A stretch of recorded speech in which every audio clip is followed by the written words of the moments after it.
কোরআনের দুইটা উজ্জ্বল সূরা আছে, এই দুইটা উজ্জ্বল আলোক উজ্জ্বল সূরাকে তোমরা বেশি বেশি পাঠ করো। আল্লাহর নবী বলেন ওই আলোক উজ্জ্বল দুইটা সূরার নাম হলো আল বাকারা ওয়া আলে ইমরান। 1 নম্বর সূরা বাকারা, 2 নম্বর সূরা আলে ইমরান।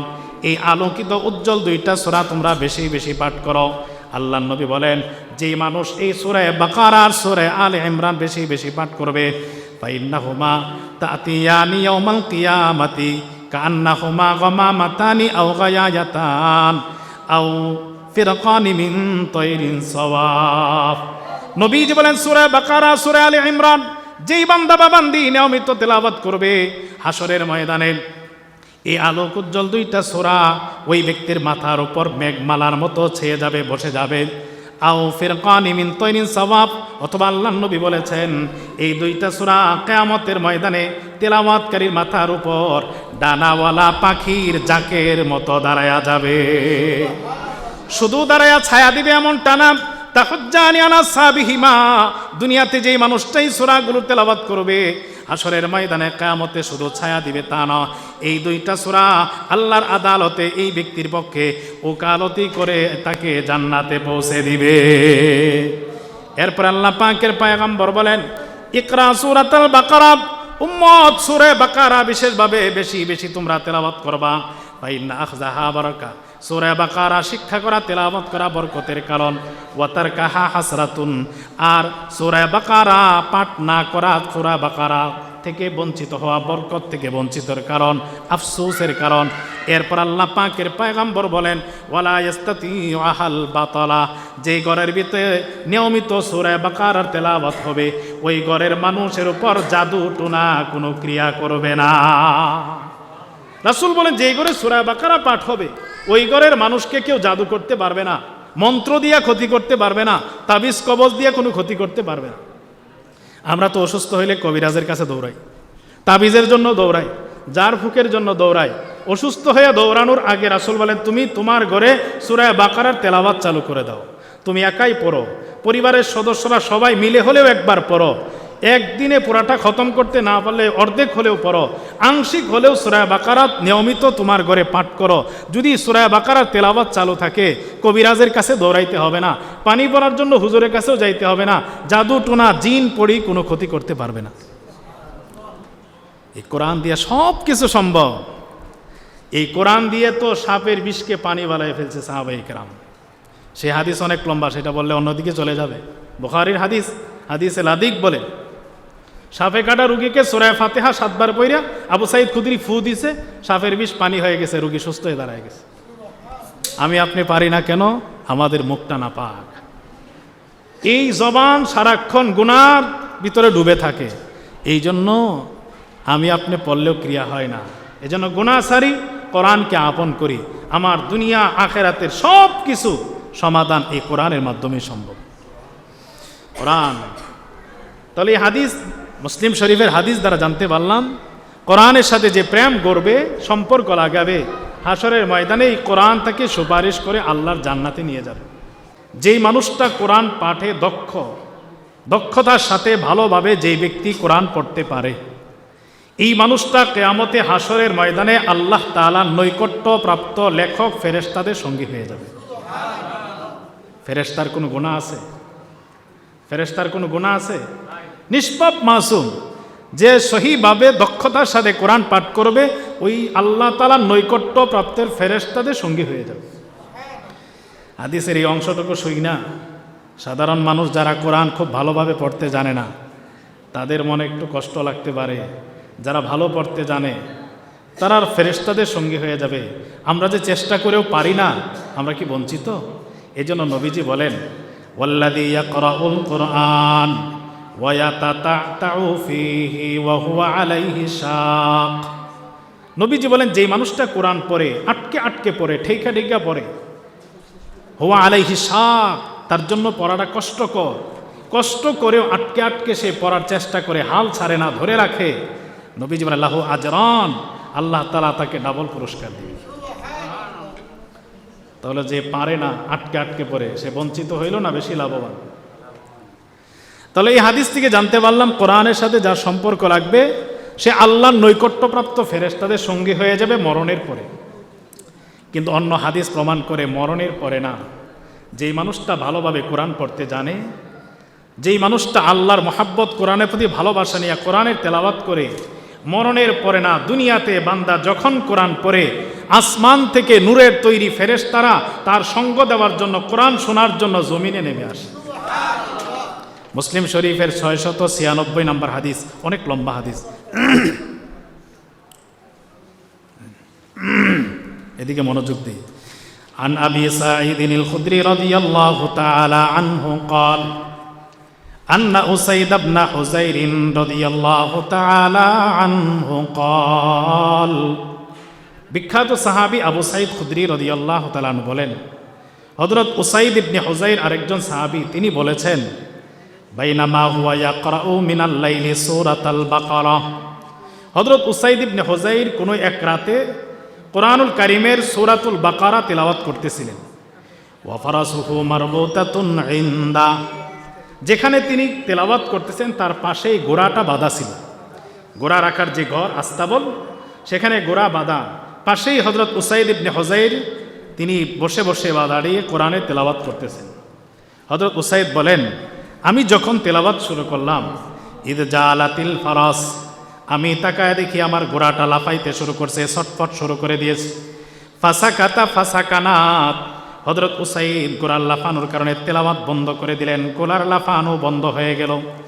ফাকরা ফাজালাত, হযরত উসাইদ আবার তেলাওয়াত শুরু করলেন, আবার ঘোড়ার লাফানো শুরু হয়ে গেল। হযরত উসাইদ চুপ হয়ে গেলেন, সাকানাত, ঘোড়ার লাফানো আবার বন্ধ হয়ে গেল। সুম্মা করা, হযরত উসাইদ তৃতীয়বার আবার যখন তেলাওয়াত শুরু করলেন, জালাতিল ফারাস, ঘোড়া আবার লাফাইতে শুরু করে দিল। সাকাতা, হযরত উসাইদ এবারও তেলাওয়াত বন্ধ করে দিলেন। সাকানাতিল ফারাস, ঘোড়ার লাফালাফি বন্ধ হয়ে গেল। যতবার পড়া শুরু করে ঘোড়ার লাফালাফি শুরু হয়ে যায়, তেলাওয়াত বন্ধ, ঘোড়ার লাফালাফি বন্ধ হয়ে যায়। হযরত উসাইদ বুঝতে পারতেছেন না। ফানসারাফা, তিনি ওই জায়গা থেকে একটু সরে দাঁড়াইলেন, কারণ ওয়াকানা ইয়াহইয়া করিবাম মিনহা, উসাইদ বলেন, আমার ছোট্ট ছেলে ইয়াহইয়া ওই পাশেই শোয়া ছিল। আশফাকতু আলাই, আমি ভয় পাইলাম, ঘোড়াটা যেভাবে লাফাইতে শুরু করছে আমার ছেলের উপর পড়লে তো অবস্থা শেষ। তো ছেলের ভয়ে আমি ওই জায়গাতে একটু সরে গেলাম। ফালাম্মা আখরা, হযরত উসাইদ বলেন, তিনি যখন বাচ্চাটাকে একটু দূরে সরাইলেন, রফা রাসাহু ইলা সামা, বাচ্চাটাকে দূরে সরাইয়া হযরত উসাইদ মাথাটা উপরের দিকে উঠাইলেন। উপরের দিকে তাকায় হযরত উসাইদ বলেন, আমি দেখতে পাইলাম, ফাইদান মিসলাজুল্লাতি ফিহা আমসালুল মাসাবি, উপরের দিকে তাকায় দেখি আমার মাথার উপর একটা মেঘমালার মতো, একটা ছামিয়ানার মতো দেখা যায়। ফিহা আমসালুল মাসাবি, ওই মেঘমালার ভিতরে নানা রকমের বাতি জ্বলতে দেখা যায়। মাথার উপর একটা ছায়া, ওর ভিতরে অনেকগুলো সুন্দর সুন্দর বাতি জ্বলতেছে। রহস্যটা বুঝলাম না। কিছুক্ষণ পরে তেলাওয়াত বন্ধ, এই মেঘের ছায়াটা আবার উপরের দিকে উঠে গেল। এই দৃশ্য দেখলাম। ফালাম্মা আসবাহা হাদ্দাসান নবিয়্যা সাল্লাল্লাহু আলাইহি ওয়াসাল্লাম, সকালবেলা হযরত উসাইদ আল্লাহর নবীর দরবারে যায় বললেন, ইয়া রাসূলুল্লাহ, আমি রাতের বেলা এমন একটা দৃশ্য দেখলাম, আমি তেলাওয়াত করি, আমার ঘোড়াটা লাফাইতে শুরু করে দেয়, তেলাওয়াত বন্ধ করি, লাফানো বন্ধ হয়ে যায়। কয়েকবার এমন কারবার হওয়ার পর আমি যখন উপরের দিকে তাকাইলাম, একটা মেঘমালার মতো ছায়া দেখলাম, তার ভিতরে অনেক সুন্দর সুন্দর বাতি জ্বলতে দেখলাম, বুঝলাম না। এতটুকু কথা শোনার পর আল্লাহর নবী হযরত উসাইদ ইবনে হুযাইরকে বললেন, ইকরা ইয়া ইবনে হুযাইর, ইকরা ইয়া ইবনে হুযাইর, হে উসাইদ ইবনে হুযাইর, তুমি কেন তেলাওয়াত বন্ধ করলা? তেলাওয়াত তুমি চালাইতে থাকতা, তুমি আরো তেলাওয়াত করতে থাকতা, তুমি তো জানো না ওই মেঘমালার বাতিগুলা কিসের? আল্লাহর নবী প্রশ্ন করলেন, উসাইদ তুমি জানো না কি? হযরত উসাইদ জবাব দিলেন, লা ইয়া রাসূলুল্লাহ, না নবী, ওই বাতিগুলা কি বা মেঘমালা কি আমি বুঝি নাই। আল্লাহর নবী বলেন, তিলকাল মালাইকাতু দানাত লিসাউতিক, ওরে উসাইদ ইবনে হুযাইর, এগুলো আর কোনো কিছু না, এরা হলো আল্লাহ তাআলার নূরের তৈরি ফেরেশতা। তুমি যে কোরআন তেলাওয়াত করছিলা, কোরআনের আকর্ষণে তোমার তেলাওয়াত শ্রবণের জন্য আল্লাহর ফেরেশতারা আসমান থেকে জমিনে নেমে এসেছে। নবী যে বলেন, উসাইদ তুমি যদি তেলাওয়াত বন্ধ না করতা, তোমার তেলাওয়াত যদি চলতে থাকতো আসবাহাত, এই ফেরেশতাগুলো সকাল পর্যন্ত তোমার মাথার উপর ছায়ার মতো বসে থাকতো। ইয়ানজুরুন নাসু ইলাইহি, ফেরেশতার দেয়া এইভাবে অবস্থান করা অবস্থায় সকাল পর্যন্ত থাকতো। মদিনার মানুষেরা সকালবেলায় সূর্য ওঠার পরে সচক্ষে আল্লাহর তৈরি ফেরেশতা দেখতো। ইয়ানজুরু ইলাইহান নাস, মানুষেরা সচক্ষে ফেরেশতা দেখতো। তাহলে এই হাদিস প্রমাণ করে মানুষ যখন কোরআনের তেলাওয়াত করে, তেলাওয়াত শোনার জন্য আমরা দেখি না, কিন্তু বাস্তবে আল্লাহর ফেরেশতা তেলাওয়াত শোনার জন্য আয়েশা। কোরআন কত দামি জিনিস, শুধু কোরআনের তেলাওয়াত শোনার জন্য ফেরেশতা আসে। কোরআন যে তেলাওয়াত করবে ফেরেশতার সঙ্গী হয়ে যাবে এতটুকুই না, নবীজি বলেন কোরআনের সাথে সম্পর্ক লাগাও, কোরআনের সাথে প্রেম গড়ো, এই কোরআন তোমাকে আল্লাহর জান্নাত পর্যন্ত পৌঁছায় দেয়। মুসলিম শরীফের 804 নম্বর হাদিসের বর্ণনা। عن أبي أمامة الباهلي رضي الله تعالى عنه قال قال رسول الله صلى الله عليه وسلم, আবু উমামা আল বাহিলি রাদিয়াল্লাহু তাআলা আনহু বলেন, রাসূলুল্লাহ সাল্লাল্লাহু আলাইহি ওয়াসাল্লাম বলেছেন, ইকরাউল কুরআন ফাইন্নাহু ইয়াতি ইয়াউমাল কিয়ামাতি শাফিআন লিআসহাবি। নবীজি বলেন, আমার সাহাবীরা তোমরা কোরআন পাঠ করো, কোরআন তেলাওয়াত করো, কেননা এই কোরআন কিয়ামতে হাসরের ময়দানে শাফিআন লিআসহাবিহি, তেলাওয়াতকারীর পক্ষে আল্লাহর দরবারে সুপারিশকারী হয়ে যাবে। এর সাথে যা সম্পর্ক করবে এই ব্যক্তিটাকেই শুধু সুপারিশ করে জান্নাতে নিবে কোরআন এমনটা নয়। এই হাদিস আপনারা শুনছেন, কোরআন পাঠকারীকে যেমন জান্নাতে নিবে, কোরআন গ্রহণ করার কারণে এই মর্যাদার খাতিরে আল্লাহ তাআলা তাকে একটা বিশেষ পাওয়ার দিবেন, যাদের জন্য জাহান্নামে যাওয়া নিশ্চিত ছিল এমন 10 জন ব্যক্তিকে জান্নাতে নিয়ে যাওয়ার পাওয়ারও তাকে দেওয়া হবে। শোনেন না আপনার হাদিস, তিরমিজি শরীফের 2905 নম্বর হাদিস। قال رسول الله صلى الله عليه وسلم من قرأ القرآن فاستظهره, নবীজি বলেন যে মানুষটা কোরআন পাঠ করলো, ফাস্তাযহারাহু, কোরআনকে আত্মস্থ করলো, কন্ট্রোল করলো, নিয়ন্ত্রণ করলো, মুখস্থ করলো, কোরআনের হাফেজ হয়ে গেল। ফাআহাল্লা হালালাহু ওয়া হাররামা হারামা, কোরআন শেখার পর কোরআন যা হালাল ঘোষণা করে সেগুলোকে হালালভাবে জানলো। ওয়া হাররামা হারামা, কোরআন যেই জিনিসগুলোকে হারাম ঘোষণা করেছে এইগুলোকে হারাম জানলো, মানে হারাম হিসাবে বর্জন করলো। 1 নম্বর কোরআন শিখলো, 2 নম্বর কোরআন মুখস্থ করলো, 3 নম্বর কোরআনের হালাল বিধানগুলো গ্রহণ করলো, 4 নম্বর কোরআন যা হারাম করেছে তা বর্জন করলো। আল্লাহর নবী বলেন এই কাজগুলো যে মানুষটা করবে আদখালাহুল্লাহুল জান্নাহ, এই বান্দাকে তো আল্লাহ তাআলা জান্নাতে দিবেন, পাশাপাশি ওয়া শাফাআহু ফি আশারাতি মিন আহলি বাইতিহি কুল্লুহুম কদ ওয়াজাবাত লাহুমুন নার। এই হাফেজে কোরআন, আলেমে কোরআনের পরিবার আত্মীয় স্বজনের ভিতরে যাদের জন্য জাহান্নামে যাওয়া নিশ্চিত হয়ে গেছিল এমন 10 জন ব্যক্তিকে জান্নাতে নেওয়ার জন্য সুপারিশের অধিকার দিয়ে দিবে। তাহলে কোরআন কি শুধু কোরআন তেলাওয়াতকারীকেই বাঁচাবে, না তার আশপাশেও বাঁচাবে? কোরআনের সাথে যে সম্পর্ক করবে সে নিজেও বাঁচবে, তার ইচ্ছা মতো যাদেরকে চাইবে তাদেরকেও সে জান্নাতে নিয়ে যেতে পারবে। কোরআন শুরুর কথা মনে রাখতে হবে, কোরআন আসছে কোথা থেকে? আল্লাহর কথা। ওয়া ইন্নাহু লাতানজিলু রাব্বিল আলামিন, সূরা শুআরা 192 নম্বর আয়াতে আল্লাহ বলছেন কোরআন রব্বুল আলামিনের পক্ষ থেকে অবতীর্ণ, আল্লাহর থেকে আসছে এই কোরআন। এই কোরআন যে ধরবে সে আল্লাহর কাছে চলে যাবে, কোরআন যে ছেড়ে দিবে সেই জমিনের নিচে দেবে যাবে, জাহান্নামে নিক্ষিপ্ত হবে। মনে রাখবেন জান্নাত উপরে, ইনদা সিদরাতিল মুনতাহা ইনদাহা জান্নাতুল মাওয়া, 7 আসমানের উপরে সিদরাতুল মুনতাহা, তার পাশেই জান্নাত। তো জান্নাত কোথায়, নিচে না উপরে? উপরে যাইতে হলে এমনি এমনি যাওয়া যায়, কোনো কিছু ধরে উঠতে হয় না, ধরার জন্য কোরআন। কোরআনকে ধরো, কোরআনকে আলো, কোরআন হচ্ছে একটা রশি, ইন্নাল কোরআন হুয়া হাবলুল্লাহিল মাতিন, কোরআন হচ্ছে আল্লাহ তাআলার মজবুত শক্ত রশি। এই রশি আল্লাহ দিয়া বলছেন ওয়াতাসিমু বিহাবলিল্লাহ, কোরআন নামক রশিটাকে ধরো, টান দিয়া তোমাকে জান্নাতে উঠায় দেওয়া হবে। কোরআন এতটাই দামি, কোরআন যেই পড়ে সেই লাভবান হয়ে যায়, সে চাই বুঝে পড়ুক অথবা না বুঝে পড়ুক। দুনিয়াতে ব্যবসা বাণিজ্যে মানুষ বিনিয়োগ করে, ব্যবসার লাভ আর কতই হতে পারে, যা বিনিয়োগ করলেন তার ডাবল হইতে পারে, এর চেয়ে বেশি খুব কমই হয়। 10 টাকা বিনিয়োগে 20 টাকা হয় না, 12 টাকা 14 টাকা হয়, 20 টাকাই হলো বা 30 টাকা, এর চেয়ে বেশি না। কিন্তু কোরআনের ব্যবসাটা এমন, আল্লাহ তাআলা রাসূলের মাধ্যমে জানিয়েছেন, কোরআনের সাথে ব্যবসা করো, ন্যূনতম সর্বনিম্ন আমি কোরআনের বিনিময়ে যা দিব 1/10। কত দিব? আপনি বুঝে পড়েন, অর্থ বুঝে পড়েন, 1/10, না বুঝে পড়েন তাও 1/10। আমাদের দেশে কিছু মানুষ এমন প্রচার একসময় চালাইতো, এখন এরা চুপ হয়ে গেছে, যে কোরআন না বুঝে পড়লে কোনো লাভ নাই, এমন কথা কেউ কেউ বলতো। আল্লাহ এদেরকে হেদায়েত দান করুক। কোরআন বুঝে পড়লেও লাভ, না বুঝে পড়লেও লাভ। কারণ আল্লাহ তাআলার পক্ষ থেকে প্রেরিত একটা পত্র, চিঠি, এটাকে যে ভালোবাসবে, বুকে জড়াবে, সে আল্লাহর ভালোবাসার পাত্র হয়ে যাবে। দেখেন কোরআন পড়লে কেমন লাভ। তিরমিজি শরীফের 2910 নম্বর হাদিস, আন আব্দুল্লাহ ইবনে মাসউদ রাদিয়াল্লাহু তাআলা আনহু قال قال رسول الله صلى الله عليه وسلم। আব্দুল্লাহ ইবনে মাসউদ রাদিয়াল্লাহু তাআলা আনহু বলেন, রাসূল করিম সাল্লাল্লাহু আলাইহি ওয়াসাল্লাম বলেছেন, মান ক্বারাআল কুরআন ফাস্তাযহারা।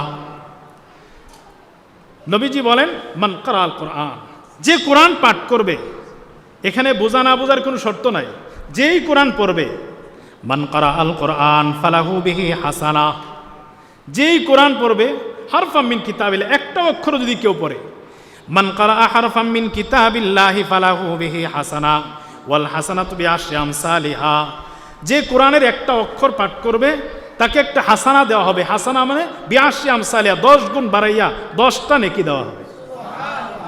একটা অক্ষর বললে একটা হাসানা, একটা নেকি, আর একটা নেকি 10টা নেকি সমান করা হবে, মানে একটা অক্ষর পড়লে 10টা নেকি দেওয়া হবে। না, আপনারা বোঝেন নাই, কারণ নেকি বললে আমাদের বুঝে আসে না। নেকি কি জানেন? নেকি মানে দুনিয়াতে আমরা ব্যবসা বাণিজ্য লেনদেন করি, বেচা কিনা করি কি দিয়া? টাকা দিয়ে। মরণের পরে এই টাকা থাকবে? এই আপনাদের গাজীপুরে টাকশাল থাকবে? টাকা চলবে না, টাকা অকেজু হয়ে যাবে। ওই জায়গায় যেটা দিয়ে লেনদেন করবে, ওই জায়গার যে টাকা, ওইটার নামই হলো সওয়াব বা নেকি। মরণের পরে যেটা দিয়ে লেনদেন হবে, ওইটার নামই কি? নেকি। তাহলে এটা যদি দুনিয়ার পরিভাষায় বলি, নেকি মানে টাকা। নেকি মানে কি? তাহলে কোরআনের একটা অক্ষর বললে 10 টাকা, 2টা অক্ষর বললে, 3টা বললে, 5টা বললে, 10টা বললে কতক্ষণ সময়?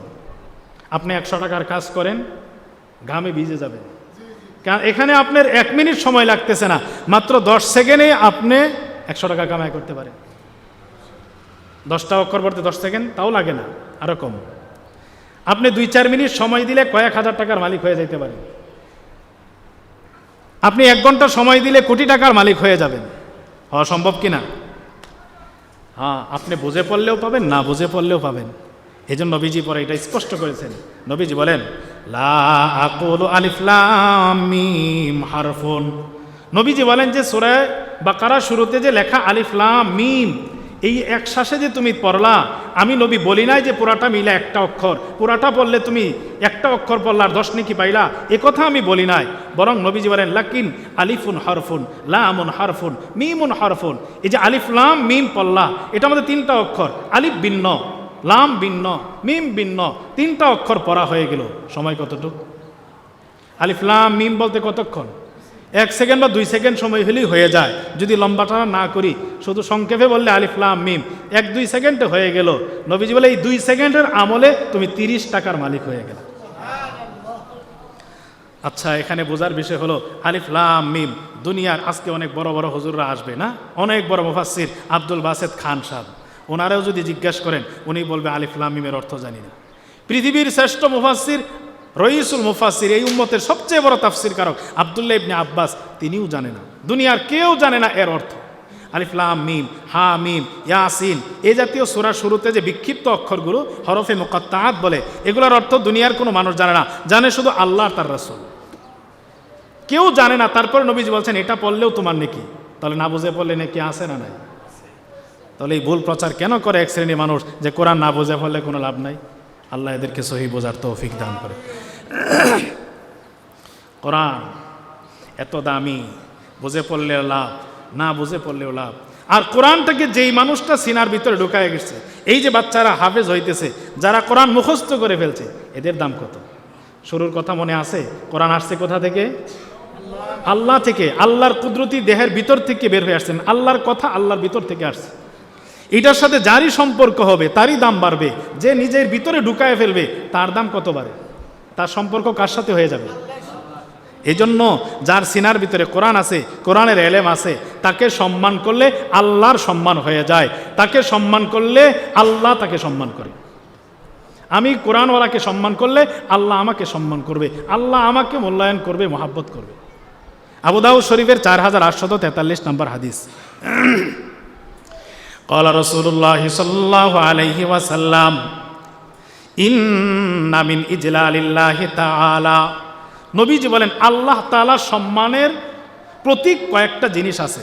এক নাম্বার, আল্লাহ তাআলা সম্মানের প্রতীক, যেই বস্তুগুলোকে সম্মান করলে আল্লাহর সম্মান হয়, যেই বস্তুগুলোকে মহাব্বত করলে আল্লাহর মহাব্বত হয়, যেগুলোকে ভালোবাসলে আল্লাহর ভালোবাসা পাওয়া যায়। এই হাদিসে তিনটার কথা বলা হয়েছে। কয়টা? এক নাম্বার, ইকরামুজিশ শাইবাতিল মুসলিম, সাদা দাড়িওয়ালা মুসলমানকে সম্মান করলে আমার আল্লাহর সম্মান হয়ে যায়।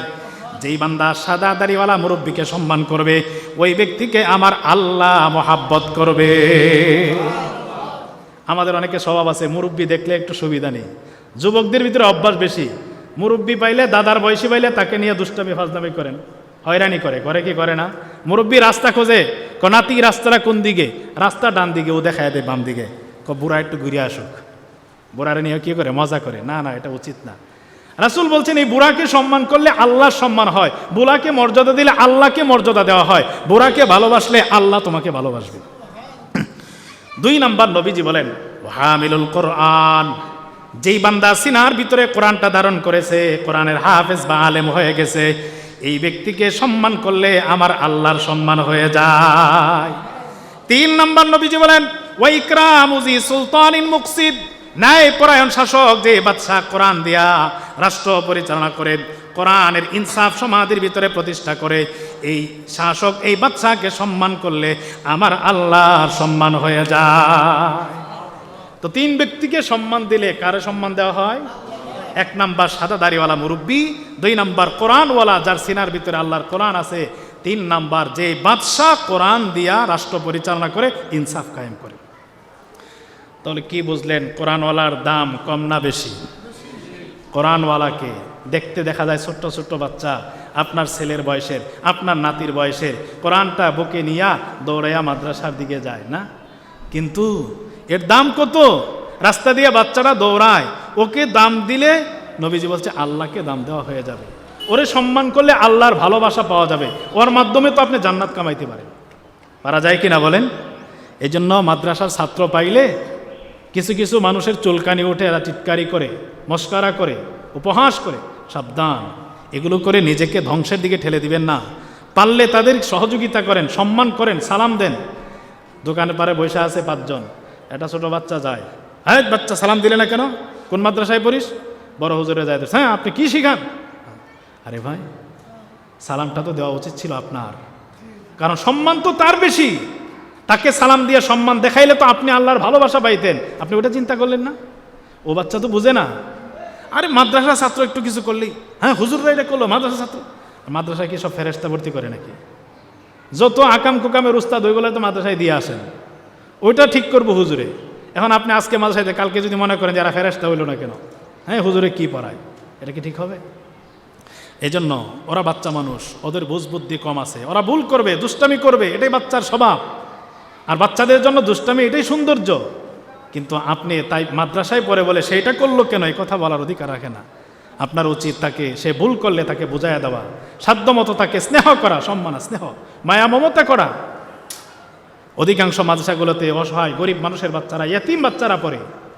রাসূল বলছেন ইয়েতিমের সাথে সদয় হও, পারলে ইয়েতিমের মাথায় হাত বোলাও।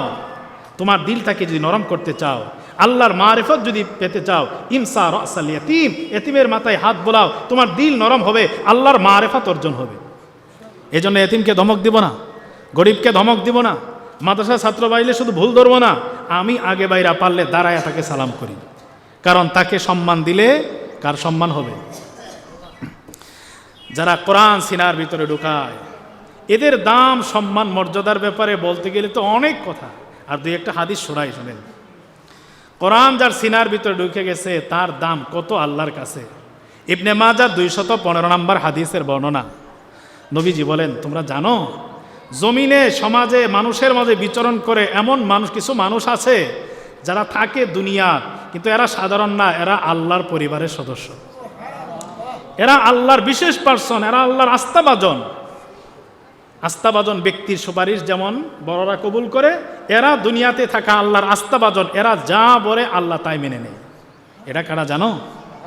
ইবনে মাজাহ 215 নম্বর হাদিস, ক্বালা রাসূলুল্লাহ সাল্লাল্লাহু আলাইহি ওয়াসাল্লাম, ইন্না লিল্লাহি আহলিনা মিনান নাস।